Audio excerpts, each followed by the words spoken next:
Enfin, l'original est de retour pour une nouvelle vidéo. Donc du coup, dans cette vidéo, on va parler des shows weekly dans le catch. Du coup, Raw, SmackDown, même Dynamite ou Collision. Bref, les shows hebdomadaires. Je fais à peu près cette vidéo parce que j'ai vu SmackDown hier. Et bon sang de bois, SmackDown, il n'y a rien qui s'est passé. Il n'y avait rien d'exceptionnel. J'ai vu l'une des pires promos de John Cena face à Logan Paul. Bref, ce SmackDown, il n'y avait rien de bon à dire en fait. Il n'y avait rien qui s'était passé. Rien d'exceptionnel qui s'est passé en fait. Et c'est là en fait où je réalise les shows de Raw, SmackDown, c'était pas destiné à avoir rien comme ça qui se passe en fait. Genre si un show pareil comme celui qu'on a vu hier avait été produit genre à l'Attitude Era ou même à la génération Catch Attack, genre ça aurait été un show totalement merdique en fait.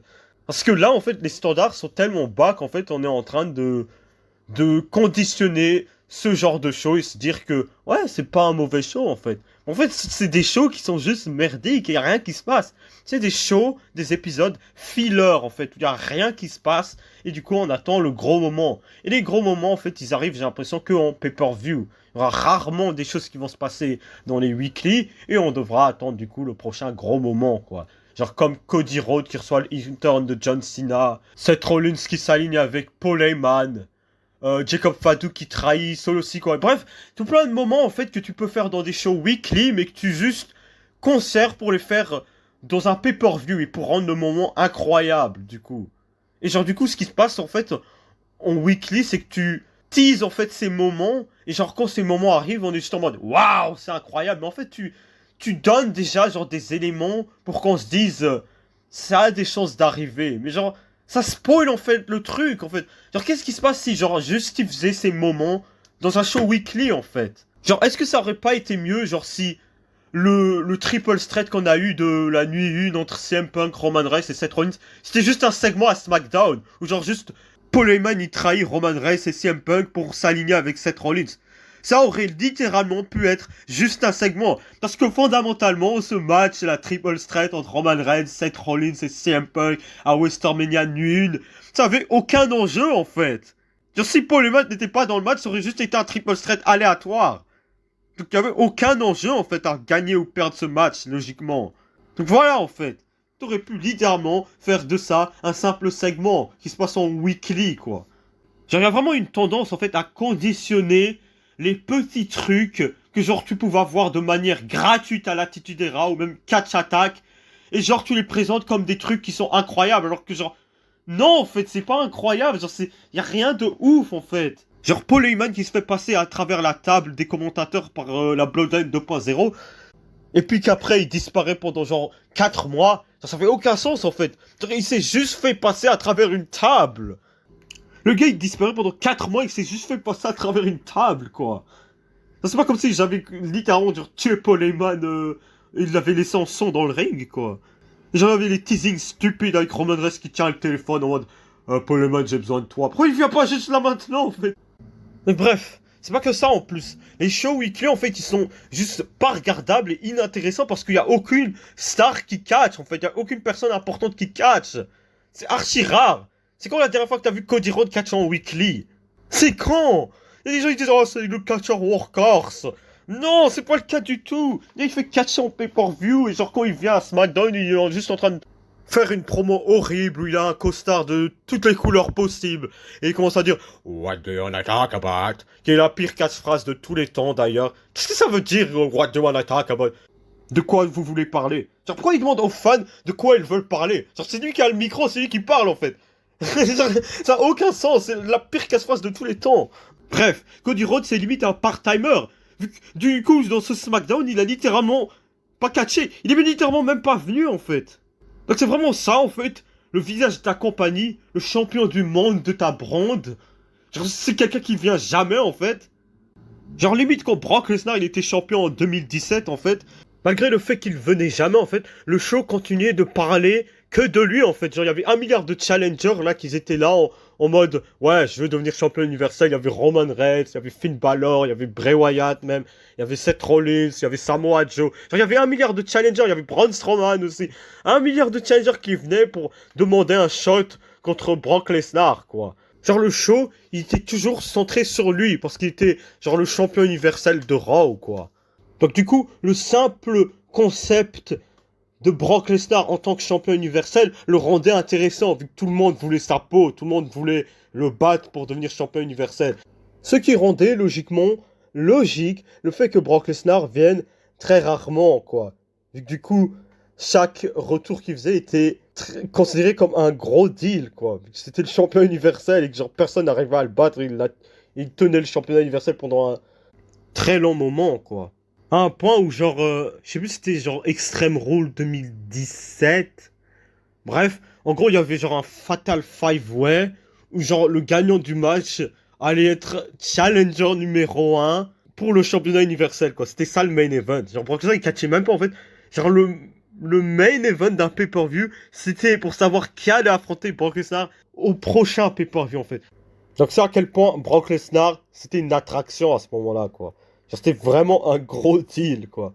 On peut aussi à peu près dire la même chose dans un certain aspect du règne de Roman Reigns, même si genre pendant un moment ça devenait archi, même si pendant un moment ça devenait, même si pendant un moment ça devenait archi chiant vu que Roman Reigns avait genre battu toutes les personnes semi-crédibles pour le prendre le titre dans le roster, donc du coup ça devenait juste prédictable et chiant, et il catchait vraiment de manière archi rare quoi. Donc voilà. Surtout quand Triple H a pris la charge du booking, là, ça devenait juste inacceptable. Mais bref. Je digresse un peu, je trouve. Du coup, les weekly, en fait, le problème, c'est que, genre, il y a vraiment rien qui se passe, en fait. Il n'y a aucune créativité, genre, pour donner envie aux gens de regarder la prochaine weekly, en fait. Genre les trucs qui se passent sont médiocres. Il y a juste des mid-carders qui catchent, en fait. Genre, les plus grosses stars, ils catchent pas, en fait. Tout ce qu'ils ont, c'est des segments. Genre, ils sont juste pas là, en fait. Donc, du coup, on s'en fout en fait, genre pourquoi on continue de regarder le show en fait, genre s'il y a rien vraiment qui se passe d'incroyable, pourquoi continuer à regarder le weekly? Genre t'imagines à l'Attitude Era, genre Stone Cold et ce Rock, genre ils venaient genre 7 fois genre dans l'année. Genre la WWF elle aurait été littéralement rachetée par la WCW hein, dans un scénario alternatif pareil en fait. Parce que genre c'est juste insensé en fait, genre je sais pas pourquoi les gens sont conditionnés à penser que genre maintenant il est plus logique pour un main eventer de pas trop catcher, de juste venir dans le show en fait. Genre, on a juste été conditionné au règne de Roman Reigns où genre il venait quasi jamais, il catchait presque quasi jamais. Et du coup quand Cody Rhodes il vient juste à SmackDown et en mode ah Cody Rhodes est là, il catch, c'est un meilleur champion que Roman Reigns. Au moins lui il est là. Genre il catch pas, il catch quasi jamais en fait Cody Rhodes. Genre John Cena quand il était champion de la WWE, genre il était là chaque semaine, il catchait chaque semaine en fait. Genre après le match qu'il a vu contre Shawn Michaels à WrestleMania, genre il a littéralement claqué un match de 1 heure à Raw la weekly d'après quoi, contre Shawn Michaels. Genre vraiment quoi, genre, là on a été conditionné à penser que genre les trucs les plus médiocres sont incroyables en fait. Genre le SmackDown que j'ai vu de hier, c'était un show filler qui était totalement médiocre, où il n'y a rien qui s'est réellement passé, et rien qui a réellement avancé. Donc comme idée en fait, je me suis dit, vu que Triple H est un booker totalement désastreux, je me suis dit si ChatGPT n'était pas peut-être plus créatif que Triple H et tous ces écrivains à la charge du booking, tout ça. Donc je vais demander à ChatGPT comment il aurait pu envisager le booking de SmackDown de hier et voir si c'est meilleur que le booking qu'on a eu du coup dans les faits réels. Voilà. Donc du coup maintenant, on va aller sur ChatGPT et du coup sur ChatGPT, on va le demander d'essayer de faire un booking qui est comparable à la qualité du booking de celui de Triple H. Ça veut dire catastrophique. Et donc du coup, j'ai déjà fait un texte au préalable hein, pour à peu près avoir une idée de ce que ChatGPT pourrait faire. Et je vais lui donner un peu plus d'instructions. Et je vais lui demander de faire un style de booking comparable à Ouais, comparable. Comparable à l'attitude Era. Voilà. Qu'est-ce que ça va donner? Est-ce qu'il va comprendre à peu près ma consigne? Donc voilà, j'ai encore un peu fait des reperfections. J'ai un peu ajouté d'autres infos. Donc voilà, j'ai du coup ajouté un peu d'autres infos pour que genre le show soit booké de la manière la plus parfaite possible. Et du coup, on va voir ce show là maintenant du coup. SmackDown 22 août 2025. Le show ouvre directement avec Cody Rhodes arrivant avec la ceinture du monde. Il ouvre une promo rapide, mais immédiatement interrompue par Drew McIntyre, qui l'accuse d'être un champion papier qui fuit les vrais combats. Avant qu'il n'en vienne aux mains, Randy Orton surgit et attaque McIntyre par derrière, puisqu'il est en feud avec lui. Mais Cody Rhodes s'interpose, tension avec Orton et Cody Rhodes aussi. John Cena débarque ensuite, grosse pub. Il dit qu'il veut Logan Paul ce soir. Logan Paul apparaît en vidéo dans le Tight Run, depuis un party VIP, se moquant de Cena. Puis soudain, Brock Lesnar débarque de nulle part et met Cena KO avec un F5 pour clore le segment. Wesh, ça part loin. Match 1, Tiffany Stratton et Jade Cargill contre Nia Jax et Zoe Stark. Zoe Stark, elle est pas virée. Bref. Stratton et Nia Jax sont en rivalité. Jade est semi-pote avec Tiffany Stratton. Match rapide et chaotique. Jax domine Stratton, triche avec l'aide de Jade, victoire de Stratton et Jade. Après match, Stratton se vante seul en laissant Jade de côté. Jade lève un sourcil genre ok, mini tension. Backstage, KO. On voit Cody Rhodes furieux cherchant Lesnar. Wesh. Il croise Cena qui lui dit Welcome to the big leagues, champ. Everybody's gunning for you. Donc en gros, bienvenue dans la grosse ligue. Tout le monde veut ta peau quoi. Tension entre Cena et Cody Rhodes. Ah putain merde. Après, il avait attaqué Cody Rhodes, donc du coup, il a fait un F5 à Cody Rhodes et pas à Cena. Enfin, Cody Rhodes était encore dans le ring, du coup, quand Cena il a appelé Logan Paul. Bref, ok. Cody Rhodes était toujours dans le ring. Du coup, match 2. Sami Zayn contre Solo Sikoa, aucun titre en jeu. Match intense, Sami Zayn à Jimmy Uso et Jacob Fatu qui l'aident. Solo Sikoa tente d'utiliser Tamatonga, plus d'autres. Mais match KO complet. Le match finit en no contest. Grosse bagarre ringside. Fatu et Tonga se détruisent dans la foule. Segment qui fait paraître Tonga comme le vrai monstre de... Enfin, t'as la Tonga comme le vrai monstre de la MFT. Backstage, Orton attaque de McIntyre en coulisses, bagarre brutale. Cody Rhodes les sépare mais se fait pousser par Orton encore. Waouh. Le général manager Adam Pearce, bon c'est Nick Aldis à SmackDown, ou équivalent, pète un câble et annonce ce soir en main event, Cody Rhodes et Randy Orton vont affronter Drew McIntyre et Brock Lesnar. Ouais. Brock Lesnar qui catch en weekly, ça c'est nouveau ça. Match 3, Charlotte Flair et Alexa Bliss contre Chelsea Green et Secret Service. Quoi, c'est un handicap, genre 2 contre 3. Bref. Crash TV, le match est plus comédique avec Chelsea Green qui fait des gags et Secret Service qui essaye d'aider. Bliss surprend Chelsea Green avec un DDT. Flair et Bliss gagnent. Match après. Après match, Flair détruit un membre du Secret Service juste pour se mettre over comme une badass. Ok. Logan Paul depuis la partie. Logan Paul avec des célébrités et des influenceurs sont en train de se moquer de John Cena et de Randy Orton. Il annonce qu'il sera là à Payback pour... À Payback, ouais. C'est-à-dire à Clash in Paris. Bref. Pour battre Cena comme il a battu Mayweather en popularité. Cena depuis l'arène jure qu'il va quitter SmackDown maintenant pour aller le chercher. Adam Pearce s'arrête à moitié. Cena Furax quitte l'arène en voiture. Donc du coup il va quand même chercher Logan Paul. Cliffhanger.